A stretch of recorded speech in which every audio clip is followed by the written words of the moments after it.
Kali ini saya ingin membicarakan tentang film The Old Guard dari Netflix. Nah, The Old Guard itu adalah film tentang sekelompok manusia immortal. Ceritanya, mereka itu adalah pejuang yang mestinya mati di medan laga, tetapi ternyata tidak. Diceritakan, mereka ini bisa menemukan sesama mereka itu melalui mimpi. Nah, dari mimpi itu, mereka mencari, menemukan, dan akhirnya hidup berkelompok dengan sesamanya, sesama kaum immortal. Dikisahkan jika mereka tadinya adalah pejuang atau ksatria, dalam dunia modern ini mereka memilih menjadi tentara bayaran. Tetapi tentara bayaran yang memilih-milih pekerjaan yang dapat dibenarkan secara moral atau diperhitungkan bahwa kalau dilakukan itu bisa dibilang baik. Yang paling tua di antara mereka adalah Andy yang diperankan oleh Charlize Theron. Nah, terus kemudian ada Booker, Nikki, Joe, dan yang paling muda diceritakan, yang paling muda itu maksudnya adalah yang paling baru mengalami pengalaman mestinya mati, tetapi ternyata tidak. Itu adalah Nile. Di film ini diceritakan selain kelompok tadi, ada juga kaum immortal lain, baik yang terpisah dari mereka maupun yang sudah mati. Musuh dalam film ini namanya Merrick, diceritakan sebagai pemilik Merrick Pharmaceuticals. Nah, Merrick ini berambisi untuk meneliti kaum immortal ini, untuk meneliti rahasia keimmortalannya, kemudian ingin dikembangkan menjadi obat dengan alasan suci untuk menyelamatkan jutaan manusia. Untuk saya, film The Old Guard ini sebenarnya mengecewakan, tetapi memiliki beberapa poin menarik. Kenapa The Old Guard itu mengecewakan? Yang pertama, film itu sangat terasa sebagai pembuka dari rangkaian film yang sudah direncanakan. Boleh-boleh saja suatu film menjadi pembuka atau yang pertama dari rangkaian film. Tetapi menurut saya, film yang baik, yang bagus itu tetap bisa dinikmati sebagai sebuah film. Jadi satu film saja. Walaupun sebenarnya film itu adalah yang pertama atau pembuka dari rangkaian film-film. Nah, di Old Guard ini sayangnya tidak demikian. Dia sebagai pembuka memang sangat terasa sehingga membuat kurang bisa dinikmati sebagai film itu sendiri. Jadi kalau nantinya misalnya kelanjutannya itu gagal dibuat, film itu seperti terbuka begitu. Kedua, itu karakter dari kaum immortalnya. Untuk orang yang sudah lama hidup dan kematian tidak terlalu mengancam, mereka itu terlalu emosional. Termasuk Andy yang paling tua di antara mereka, yang berusaha ditampilkan sebagai karakter yang dengan karakter tenang dan murung. Nah, di film itu keemosionalan mereka atau mereka itu terlalu emosional itu terlihat dalam hidup kesehariannya, juga dalam keputusan mereka untuk terlibat dalam urusan-urusan besar. Pendapat saya, jika Anda sudah lama hidup, apalagi sangat lama hidup, apakah Anda tidak menyadari kebaikan, keburukan, kebenaran, salah, kesenangan, kesedihan, itu datang silih berganti. Singkatnya, tidak ada yang benar-benar benar atau yang benar-benar salah, atau benar-benar baik atau benar-benar buruk. Dari pengalaman hidup kita, misalnya apa yang tadinya baik bisa menjadi buruk. Apa yang tadinya dianggap benar, kemudian hari bisa ternyata salah. Nah, dari situ, apakah jika ceritanya mereka itu immortal, atau dalam hal ini sudah lama hidup, sudah sangat lama hidup, apakah kaum seperti itu masih semangat untuk berpihak pada sesuatu? Apakah mereka tidak punya pengalaman apa yang mereka tadinya anggap benar ternyata salah? Apakah mereka juga tidak pernah punya pengalaman apa yang tadinya mereka anggap sebagai pihak yang baik itu ternyata pihak yang salah. Kemudian, jika Anda itu tidak mati-mati dan fisik juga tidak menua, apa sih yang bisa membuat Anda melakukan sesuatu dengan segera? Nah, kalau dari pengalaman kita, manusia normal tentu saja, apa yang kita lakukan sebenarnya kita lakukan dengan cepat atau dengan segera karena kita mungkin merasa tidak punya waktu jika kita tunda-tunda, atau seringkali dikatakan takut sudah terlalu tua atau keburu tua begitu. Tapi untuk kaum immortal itu kan seharusnya tidak ada. Ketiga, ceritanya. Diceritakan bahwa mereka itu tidak tahu kenapa mereka mempunyai kemampuan itu, kenapa mereka menjadi immortal. Apakah itu suatu berkah atau justru suatu kutukan.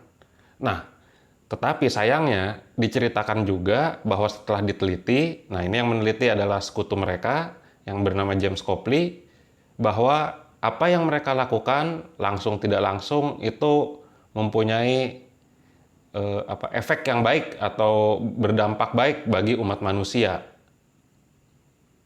Pendapat saya, jika kita punya waktu yang lama untuk hidup, ya tentu saja kita akan mempengaruhi hidup banyak orang, langsung maupun tidak langsung. Nah, tetapi tidak semuanya baik, tetapi tidak juga semuanya buruk. Nah, contohnya, misalnya kita menyelamatkan seorang bayi, begitu ya. Misalnya ketika bayi itu dengan ibunya sedang menyeberang jalan, nyaris tertabrak, tetapi kita selamatkan. Nah, kalau ternyata bayi itu ketika dewasa menjadi manusia yang baik, berguna untuk banyak orang, tentu apa yang kita lakukan secara tidak langsung itu membawa kebaikan kepada umat manusia gitu kan.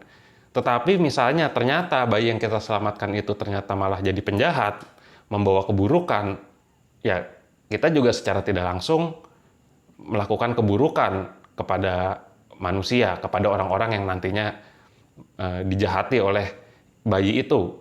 Nah, jadi tentu menurut saya ketika kita sudah terlalu lama hidup begitu ya, perbuatan-perbuatan kita akan mempengaruhi banyak orang, langsung maupun tidak langsung. Tetapi tidak semuanya baik, juga tidak semuanya buruk. Yang menarik dari The Old Guard, menurut saya yang pertama, film-film tentang orang yang immortal itu memang selalu menarik untuk saya, banyak yang menarik untuk saya. Itu alasannya yang mendasar itu membuat saya bertanya-tanya begitu ya, apakah jika seseorang itu immortal atau tidak mati, atau banyak dalam film yang lain juga mungkin dia bukannya tidak mati tetapi hidup sangat lama begitu, masih bisa dikatakan sebagai manusia. Karena menurut saya yang membuat manusia itu menjadi manusia adalah kemortalannya, atau ya bahwa fakta bahwa dia bisa dapat mati gitu ya. Contoh kecilnya kita itu makan untuk mempertahankan hidup karena sebenarnya menghindari kematian. Nah, apakah jika kita immortal gitu begitu ya, tidak bisa mati, apakah kita masih perlu untuk makan, masih mau untuk makan, dan selanjutnya juga istilahnya apakah kita berarti masih melakukan hal-hal yang untuk mencari makan, bekerja atau apa begitu kan. Juga bagaimana perasaan orang-orang immortal itu? Misalnya kita alami sebagai manusia normal, manusia yang bisa mati gitu ya, bahwa kita ditinggalkan oleh orang-orang yang kita cintai. Nah, jika Anda seorang immortal yang sangat lama hidup, tidak bisa mati gitu kan, hal-hal itu akan Anda alami berulang kali, berulang-ulang, jauh lebih banyak daripada kita begitu. Misalnya Anda memiliki istri, lantas Anda menyaksikan istri Anda mati, mungkin nantinya Anda akan mencintai orang lagi, menikah lagi, kemudian menyaksikan lagi pasangan Anda itu mati, kemudian hal itu terus berulang begitu ya. Itu bagaimana perasaannya? Kedua, di film The Old Guard ini kaum immortal itu tidak tahu tentang keimmortalannya, tidak begitu paham tentang keimmortalannya. Nah, ini menurut saya menarik. Karena biasanya dalam film-film tentang manusia-manusia immortal itu mereka tahu kenapa mereka immortal. Misalnya entah karena itu mereka mutant atau mereka itu eh, kena kutuk atau seperti itu gitu kan. Tetapi di film ini mereka itu tidak tahu kenapa mereka immortal dan kurang mengerti juga gitu tentang keimmortalannya. Ketiga, yang menarik adalah mereka itu di film ini kaum immortal itu sebenarnya mereka itu susah mati karena lukanya itu sangat cepat sembuh, tetapi mereka ini masih merasakan rasa sakit. Nah, buat saya ini juga bagian yang menarik dan juga menimbulkan masalah bagi film ini. Menariknya kenapa? Ya karena kemampuan mereka itu jadi sangat susah mati karena kalau lukanya itu akan segera sembuh, tapi seperti tadi tetap merasakan sakit begitu ya. Nah, lucunya di film ini diceritakan bahwa mereka setelah lama hidup seperti itu tetap memilih pekerjaan yang mengancam mereka merasakan sakit, yaitu menjadi tentara bayaran begitu kan. Nah, kalau kita pikir-pikir lagi, kalau memang mereka masih dapat merasakan sakit, walaupun itu tidak mematikan buat mereka, ya tentunya akan memilih pekerjaan-pekerjaan yang menjauhkan mereka dari rasa sakit itu ya. Mungkin misalnya menjadi karyawan biasa begitu kan ya. Tetapi ini kenapa mereka tetap memilih menjadi tentara begitu kan, yang mungkin nantinya terkena peluru dan lain sebagainya. Berhubungan dengan karakter tadi itu ya, maksudnya kaum immortal dalam film ini itu susah mati tetapi masih bisa merasakan sakitnya kalau luka gitu ya. Itu ada bagian film ini yang buat saya menarik. Itu diceritakan bahwa ada salah satu kaum immortal awal gitu ya, temannya Andy, itu dia itu kena hukuman karena dianggap sebagai penyihir, itu dimasukkan ke dalam peti, kemudian ditenggelamkan hidup-hidup gitu ya. Nah, ini saya mengajak Anda untuk membayangkan gitu, jika yang mendapatkan hukuman itu kita, itu yang akan terjadi pada kita itu kita akan tersiksa, sangat tersiksa gitu kan. Pertama-tama kita berada dalam suatu peti gitu kan, ruangan yang sangat sempit. Kemudian untuk lama-lama akan mengalami efek mati tenggelam atau mati kehabisan udara begitu kan. Itu adalah mati yang sangat pelan begitu kan, yang sangat menyiksa begitu. Nah, Anda bayangkan jika Anda immortal seperti dalam film ini, itu Anda akan merasakan seperti yang manusia-manusia lain rasakan, tetapi Anda tidak mati-mati begitu kan. Anda dalam keadaan susah nafas, kehabisan nafas, kemudian Anda hidup lagi begitu kan, atau Anda dalam keadaan tenggelam, paru-paru mulai kemasukan air begitu kan, tetapi Anda hidup lagi, mengalami siksaan lagi seperti itu terus begitu. Itu menurut saya ya sadis begitu kan, sangat sulit untuk dibayangkan, tetapi juga menarik begitu. Karena di film ini dikisahkan seperti itu. Poin menarik yang terakhir menurut saya adalah musuh dari film ini. Nah, film-film ya tentang kaum immortal lah begitu ya maksudnya.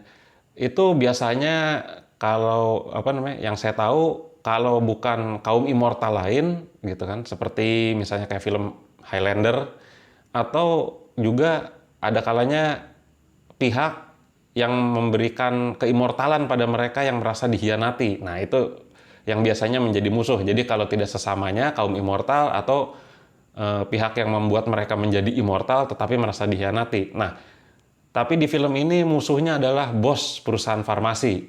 Nah, itu menarik tuh.